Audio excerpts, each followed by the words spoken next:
Tuesday, May the 24th, 2022, a date that has gone down in London transport history. The Elizabeth line finally opened.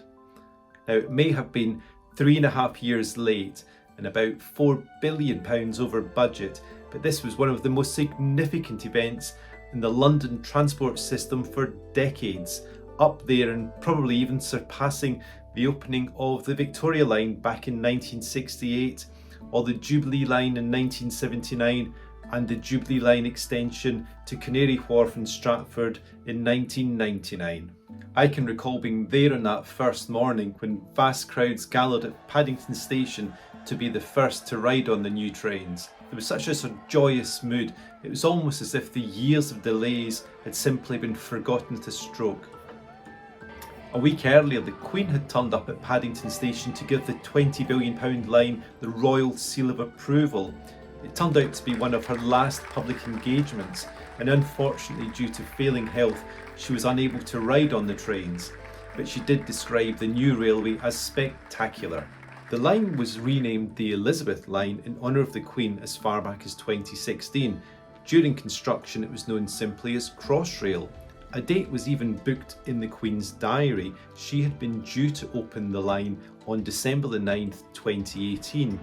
However, that date had to be scrapped due to massive problems both with the construction of the tunnels and the stations, but in particular problems with the trains. Their signalling software and their onboard computers simply wouldn't talk to each other. So Transport for London had to make the awkward call to Buckingham Palace to say, "I'm sorry, the Queen is not required on this date. We'll come back to you with a new date." It took them about 4 years before they could do that. The central section of the Elizabeth line was the first to be opened. This ran between Abbey Wood in South East London and Paddington Station. A few months later, in October 2022, Bond Street Station opened, one of the main two stations on Oxford Street alongside Tottenham Court Road. Transport for London was then able to join up the three different sections of the Elizabeth line, both the section between Shenfield in Essex, which came into Liverpool Street, and also the section from Paddington out to Heathrow Airport and to Reading. So within the first year or so, eventually trains were able to run all the way from Shenfield to Heathrow Airport and all the way from Abbey Wood to Reading and back again. It soon became apparent how popular the Elizabeth line was.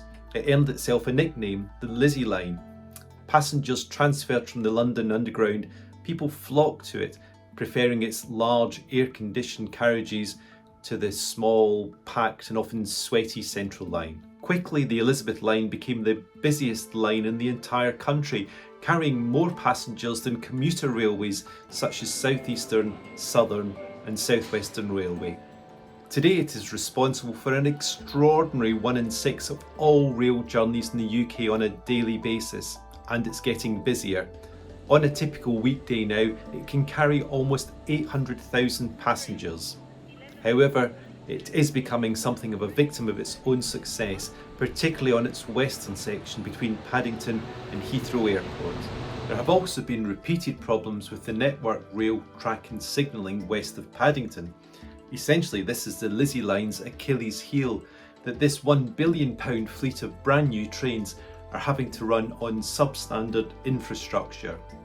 And when you're running up to 24 trains an hour at peak times, it doesn't take much for things to go badly wrong very quickly. That said, the nightmare chaos suffered by thousands of Elizabeth line passengers and also passengers on the Heathrow Express and on a Great Western Railway intercity train out of Paddington going to Wales last week is not normal. The Office of Rail and Road, the sort of rail regulator, told me today it is considering whether to launch an investigation, and that will include the amount of time that passengers were left stranded on these trains, up to 4 hours in some situations. The only good news is that the man at the top, Andrew Haynes, the Chief Executive of Network Rail, knows exactly what happened. He has apologised to passengers. He said that the industry as a whole has let passengers down, and he should know because he was one of those people himself stuck on that Great Western train.